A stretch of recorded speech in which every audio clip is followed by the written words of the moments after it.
The majority of fans grew up thinking that Melissa Gilbert and Melissa Sue Anderson were as close off-screen as Laura and Mary were on Little House on the Prairie. Gilbert, meanwhile, claims that the picture-perfect sisterhood was essentially what the cameras wanted you to see. The situation was far more difficult behind the scenes.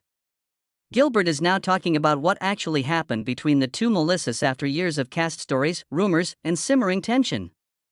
The entire show begins to feel really different after you hear it. The disturbing paradoxes of her early existence. Melissa Gilbert's early years were not so much a simple childhood as they were a complex riddle. She has acknowledged that her story seemed to be divided into several parts. The one she lived through, the one her mother told, the one the public accepted, and the one she's still attempting to understand. Her life was influenced by conflicting realities and unresolved issues from the start. Almost immediately after her birth in 1964, she was put up for adoption. She was welcomed into the home of Barbara Crane and Paul Gilbert, but they also concealed some of her origin story. For years, her birth parents' professions were adorned with polished fictitious titles. Melissa later learned that her birth other was not the graceful premier dancer she had always heard about, as well as her biological father. He was a stock car racer leading a far different life than the myth implied, not the sophisticated scholar she had grown up picturing. Melissa's adoptive parents had divorced by the time she was 8 years old. Her mother's second marriage did not strengthen her bond with her stepfather. Melissa didn't mince words. She just didn't get on with him. She was even more perplexed when she reflected on the reasons behind her initial adoption. Her parents had always said that having children was difficult for them, but the truth didn't exactly fit the narrative. Melissa once met Paul's daughter from a prior marriage. After adopting Melissa, Barbara fell pregnant twice. One pregnancy ended in death, while the other resulted in the birth of Melissa's sister, Sarah. To put it another way, there was a persistent feeling that something unsaid was at the core of her origins because both parents were quite capable of becoming kids. Her life once more began with a question mark that she chose not to place there. Her early years, however, were not tranquil nor typical. Her adoptive parents were taking her to commercial auditions before she was old enough to form complete phrases. The doors were swiftly opened by their early foray into the entertainment industry. She was already making appearances on popular television programs by 1972, including Gunsmoke, a beloved Western series.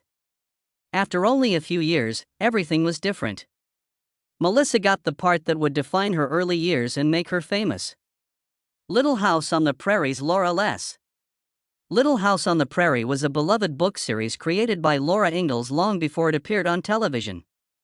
The 9-book series, written by Wilder between 1932 and 1943, was influenced by her recollections of her upbringing in the American Midwest between 1870 and 1894. At the time, a large portion of the area was still regarded as uncharted terrain, and inhabitants were still settling into vast tracts of land acquired by the Louisiana Purchase. Homesteaders were families who settled there. With nothing but grit, hope, and the will to start over, they loaded everything into wagons and set out into the open. These families were left to fend for themselves. They built their own homes, produced their own food, made their own clothing, and endured difficult seasons without access to stores, resources, or trustworthy medical care. Hunger, sickness, and injuries were unpleasant, ongoing companions. However, a lot of people saw the trip as a chance for a new beginning and an experience they couldn't have anyplace else. Through the perspective of a child, Laura Ingalls Wilder depicted such realities, transforming adversity, curiosity, and resiliency into tales that spoke to readers of all ages. Producer Ed Friendly finally became interested in the series after spotting its potential on television. To bring the Ingalls family to television, he assembled a group of people, and together they produced the program that would go on to become a cultural mainstay.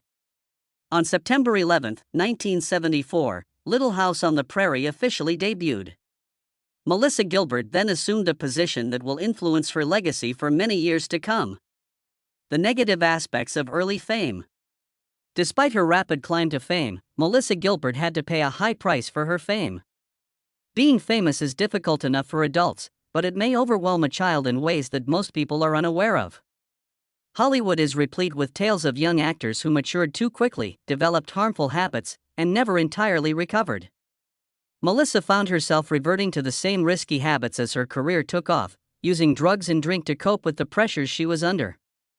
However, her difficulties did not begin as an adult. When she was just 11 years old, one of the most tragic events in her early life occurred. Although she was informed at the time that her adopted father had had a stroke, he ended his own life. Few others were aware of the truth, and Melissa struggled to cope with the loss for weeks without realizing what had actually transpired. She then discovered that her father, a World War II veteran, had been suffering from excruciating, untreated anguish that ultimately led him to make a terrible choice. Melissa naturally attracted toward a father figure because she didn't have one. She loved Michael Landon, who played her on-screen father, when she joined the cast of Little House on the Prairie, and they became very close. He showed her a great deal of affection, and she perceived him as the comforting figure she had been lacking at home. As an adult, she came to see that their connection had several facets. She recalled that, while she didn't realize it until she was older, he kept vodka in his coffee mug on set. She even thought that the kind of men she was attracted to were influenced by this early experience. Men who wore the same old smell of booze. However, their intimacy finally broke down. Melissa's prior hurt was aggravated when Michael left his wife for a cosmetic artist on the show. Watching another father figure's family disintegrate felt like a betrayal she couldn't handle because her own parents had divorced when she was 8 years old. She severed all communication with him because she was hurt and outraged. New chapters began throughout her adolescence, starting with Thomas Cruise, Mather 4, an 18-year-old with a keen eye who would go on to become the world-famous Tom Cruise. He met 16-year-old Melissa, who was already well-known, when he first got to Los Angeles, broke and ambitious. Their romance was innocent and beautiful. She subsequently revealed, grinning, that although she thought he was a fantastic kisser, they never went beyond making out. There was a beautiful detail in the memory. He once received his first set of dishes from her. A tiny gesture that revealed how early in his fight he actually was. After a while, Tom and Melissa drifted apart, and their lives swiftly took different turns. When Melissa was still a teenager, she fell in love again. Rob Lowe. She was about 14 or 15 when they initially met, but it wasn't until she reached 17 that they began dating seriously. Their romance became a tabloid staple after that. Melissa fell madly in love with him, engulfed in a passion that was greater than anything she had ever experienced. The relationship became so serious that they were engaged in 1986, despite the ups and downs in both parties' adultery. Melissa accepted at the age of just 22. But shortly later, everything fell apart. She informed Hope of her pregnancy when she learned of it. But Rob informed her he wasn't prepared to be a father or a husband. The fight broke out. Melissa had a miscarriage shortly after their relationship ended. She was crushed by the loss. She later wrote about the agony of losing the relationship and the baby at the same time, depicting the subsequent emotional downward spiral. She attempted to use alcohol to cope with her loss, but it only made things worse. In a podcast interview with Jenny G years later, Melissa reflected on that period in her life with a combination of vulnerability and clarity. She highlighted how young she really was when she started dating Rob. She was just 17 when it started and 23 when it ended. She acknowledged that because she had been in the business for so long and Rob was only beginning to get notoriety, she felt oddly experienced. As she tried to keep up with the pandemonium going on around him, she attended award shows and premieres alongside him and witnessed his star rise in real time. However, she was unprepared for the flood of attention he received, particularly from young women. Melissa recalled how girls would shove past her as if she didn't exist, putting their phone numbers in Rob's pockets in front of her. She claimed that the experience was quite disconcerting in addition to being uncomfortable. She felt invisible, her confidence was undermined, and an already tense relationship was further strained emotionally. In retrospect, she didn't sugarcoat it. Those were difficult, agonizing, and stressful years. They influenced her in ways she didn't completely comprehend until much later, showing how her early life had been impacted by the collision of heartbreak, stardom, and unresolved sadness. Startling secrets that influenced her life. Melissa Gilbert swiftly entered a new phase of her life following her tumultuous split from Rob Lowe. She only knew actor Bo Brinkman for 6 weeks before they were married in 1988. It was a snap decision that immediately resulted in a complex marriage. Dakota, the couple's son, was born. However, their relationship was already tense behind the scenes. Years later, Melissa wrote in her memoir, Prairie, about how they tried to mend their marriage after a trial separation, including going to therapy. The revelation that Brinkman had had a one-night fling with Shannon Doherty at that point rocked Melissa's world. After working with Shannon for many years, Melissa's marital issues suddenly revolved around the actress's reappearance. Tension increased until Melissa confronted her when they met at the 1991 Emmys. She was shocked and uneasy after the conversation, and she departed with the belief that certain wounds are too deep to ever completely heal. The resentment persisted even though Doherty and Brinkman never discussed the incident in public. Sarah, Melissa's sister, said years later that she wouldn't even bother to speak to Doherty if she ever saw him again. She would just strike her. That lasting resentment demonstrated how much their family had been impacted by the circumstance. Melissa eventually found happiness again in spite of the upheaval. Actor Timothy Busfield, who she subsequently married, claimed to have known she was the one almost instantly. She had to endure more traumatic experiences before that piece became fully formed, some of which were much more startling than the affair. Melissa went downstairs one evening to retrieve milk from the refrigerator while her kid was still a newborn. She entered to find Brinkman on their couch with a prostitute rather than a peaceful living room. She was devastated by the treachery. However, it also became clear how broken the marriage had become. Melissa eventually said that she would not alter her past. She claimed that her son was worth every struggle and that she wouldn't have had him if she hadn't married Brinkman. In 1994, the marriage came to an official halt. However, the drama continued long after the divorce papers were signed. Melissa discovered Brinkman had gotten in touch with Child Protective Services when she was on vacation in Austria with actor Bruce Boxleitner, who would go on to become her second husband. An investigation was started when he accused her caregiver of mistreating their child. Fortunately, it was simply brushed aside. Melissa later described the entire affair as cruel and unfounded, particularly since CPS interviewed her while she was still recuperating from breast augmentation surgery. She made a sarcastic joke about feeling more like a rumpled actress who had just opened a holiday cosmetic makeover than a mother attempting to look like she was perfectly balanced. But she continued to drink despite these challenging chapters. Melissa's marriage to Boxleitner suffered as a result of her increased use of alcohol, as she occasionally finished 2 bottles of wine every night. The behavior persisted even after their divorce, undermining her stability. Although her career had not completely disappeared, she was moving into quieter roles in smaller TV films, earning the unofficial moniker of Queen of Made-for-TV movies. Though the trajectory wasn't what she expected, she did have some notable moments, such as voice acting as Batgirl in the animated series Batman. She knew in her heart that drinking was keeping her captive. One evening, while having supper with a guest, she passed out in her dog's bed, which was a terrible wake-up call. Her son's request was what ultimately motivated her to get assistance. For the first time in years, she felt capable of rebuilding herself after attending her first Alcoholics Anonymous meeting. She gradually regained her sense of direction with the help of other participants in the program. Her attention was enhanced by sobriety. She came to the realization that she no longer wanted to coast in little TV projects. She desired a new purpose for her life and her work. Melissa has brushed off fans' questions about whether she would ever return for a Little House on the Prairie revival. She believed that the original series' legacy was thriving without a revival because it continued to be syndicated. She did, however, re-enter the Ingalls family's life in a different manner. She performed as Ma Les in the Little House on the Prairie musical in 2008. A full-circle experience that allowed her to recreate herself while honoring her history. However, the duty had a physical cost. She developed severe back discomfort during the course of the musical.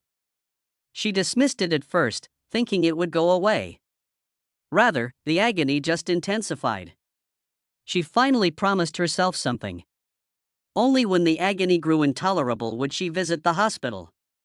And that day was approaching far sooner than she had anticipated. You see, Melissa had been enduring severe back pain while playing in the Little House on the Prairie musical, dismissing it as a normal part of her career.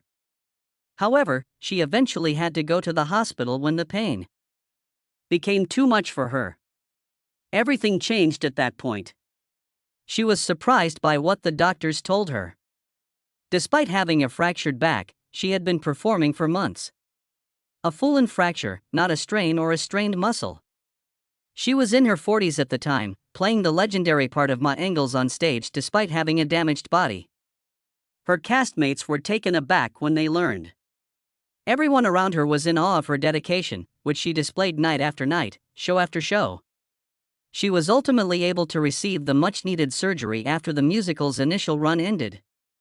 But there was suffering of its own during the healing process. She disclosed in her memoir, Back to the Prairie, that Bruce Boxner, her husband at the time, wasn't particularly caring. Compassion and post-surgical care were not his specialty, she stated. That insight led to a more profound emotional crisis in which she questioned why she thought she wasn't worthy of genuine support and caring. She had already begun to wonder about the rifts in their relationship, looking back much further. She acknowledged having an emotional affair while filming Seduction in a small town in her previous memoir, Prairie Tale. Dennis McNamara played her on-screen husband, though she never explicitly mentioned who he was. Melissa claimed that although she frequently had affections for her co-stars, this time it struck in a different way. Alcohol and emotional isolation drove her to open up to the wrong person since she was too scared to be so open with her real husband. Through therapy, she and Bruce attempted to reconcile, but their emotional distance was already too great. Their marriage ended in 2011, and she went into a tailspin as a result. Melissa didn't simply start anew after the divorce. She completely destroyed everything and started over. She hurried into dating a younger person, acquired a sports car, and altered her appearance. She later acknowledged that she thought she had gone insane, although this is a typical occurrence. According to neuroscientist Dr. Sanam Hafi, following a significant breakup, people frequently feel unmoored and alternate between wanting to get away from the hurt and attempting to change who they are overnight. Nonetheless, Dr. Hafi advocates for a more gradual and methodical approach to recovery. She cautions against making snap judgments, drastic makeovers, or significant impulsive changes, as these can impair judgment at a vulnerable moment. However, Melissa's deeper pain began even before the divorce papers were filed. She talked about needing a ride home following back surgery. She anticipated her husband's arrival. He advised her to rent a car or phone a buddy instead. Throughout her protracted recuperation, that moment lingered with her, heavy, chilly, and indelible, forcing her to face reality she had avoided for years. It was therefore understandable that she felt drawn toward a dramatic reset when the marriage eventually collapsed. Anything that felt fresh was what she needed. Nevertheless, Dr. Hai argues it's crucial to avoid passing judgment on the past using the clarity of the present. People make decisions based on their current knowledge, and embracing that leads to growth. Melissa ultimately had no regrets about the turmoil that ensued after her divorce. She feels that those difficult years paved the way for her current identity. Thanks to a plastic implant that was inserted during the procedure, she did make a full recovery. However, she said that the entire experience had an impact on her height. Regretfully, it wasn't the last significant health issue she would encounter. You see, Melissa Gilbert decided to try something new by appearing on Dancing with the Stars after she recovered from a severe broken back. She made a comeback to the spotlight in 2012, ready to show off her strength alongside a talented Ukrainian-American dance professional. However, there was another terrifying occasion throughout that season. Melissa sustained an unexpected, unexplained injury on the dance floor during one of her performances. Confusion quickly grew since those watching live couldn't exactly tell what had happened. Her fans weren't left in the dark. She immediately took to Twitter, revealing that she had sustained whiplash and a concussion during the dance. Fans naturally demanded answers, so everyone began watching the performance again in an attempt to determine when the injury happened. Clarity was soon provided by her staff. Melissa had actually struck her head on the ballroom floor, according to her representative who told Access Hollywood. Several of Melissa's co-stars corroborated this information. Cher Shepherd, an actress and comedian, told US Weekly that Melissa was taken to the hospital by the medical staff after she banged her head during a dance and started feeling lightheaded. Singer Gavin Degra went on to say that throughout the routine, he saw her hit the back of her head. Nevertheless, the argument continued. According to several spectators, there was never a real head-to-floor impact on the show. During their paysit, Maxim Kmirovsky, her partner and a successful Latin ballroom dancer, had suffered a severe fall. Sharp-eyed admirers, however, maintained that there was no unambiguous video of Melissa touching the ground. Linda Carroll, co-author of The Concussion Crisis and contributor to Today.com, clarified that a concussion does not always necessitate a direct hit to the head in order to clear up any confusion. She made a straightforward analogy. The brain can be compared to an unbuckled passenger in a car. The body abruptly stops when the vehicle stops. However, the brain continues to move, hitting with the skull's interior. Sudden pauses, fast whiplash motions, and football tackles can all have the same impact. Given Melissa's history of spinal problems and the sharp, explosive movements included into the choreography, Carroll, who evaluated Melissa's performance, said it was easy to see how an injury may occur during such a strong, high-energy dance. 2 ruptured discs, an even more serious issue, resulted from those head and neck injuries in 2012. That meant she would have to have her 3rd surgery. Regretfully, the fusion failed. The agony can be excruciating when a spinal fusion fails. Later, Melissa disclosed that the hardware had started to erode the vertebrae above and below the surgery site. And the hits continued unabated. She was renting a house a few months after that experience when the balcony unexpectedly collapsed on her. One astounding incident after another, leaving her with persistent back problems that have plagued her ever since. The truth about Melissa, Sue Anderson, is ultimately revealed by Melissa Gilbert.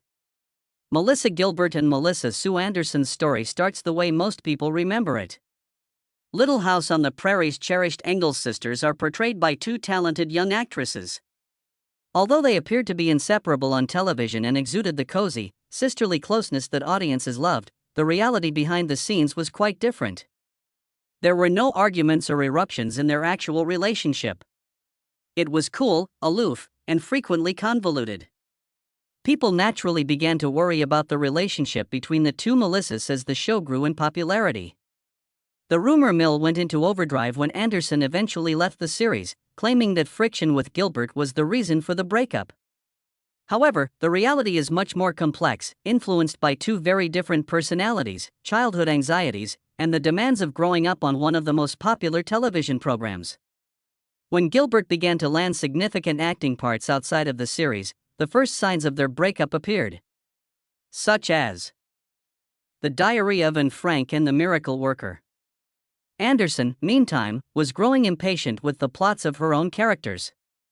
After enduring one tragedy after another, Mary Ingalls was frequently portrayed as the show's emotional punching bag. When the writers were at a loss for ideas, she said to People magazine, they seemed to draw from Mary's struggles. The 2 actresses had high aspirations. They both had a strong desire to develop, which occasionally led them in different directions. In her memoir, Prairie Tale, Gilbert subsequently discussed this disconnect and how their personalities never really matched. During a screen test, she recalled their first encounter. She felt a barrier separating them even at the age of 10. At the age of 12, Anderson exuded a gravity that seemed much beyond her years. Gilbert, on the other hand, was receptive, expressive, emotional, and ready to engage. In ways she couldn't deny, she also felt outmatched. In her memory, Anderson was very elegant and attractive, although she characterized herself as more unassuming and ungainly. These distinctions grew as the girls grew older. Anderson began to smoke, grow her nails, apply cosmetics, and date famous young actors. Gilbert made a joke about how the lads wanted to go fishing with Anderson, but she was the girl they wanted to marry. Even their moms contributed to the gap. Gilbert was envious of Anderson's close, quiet relationship with her mother.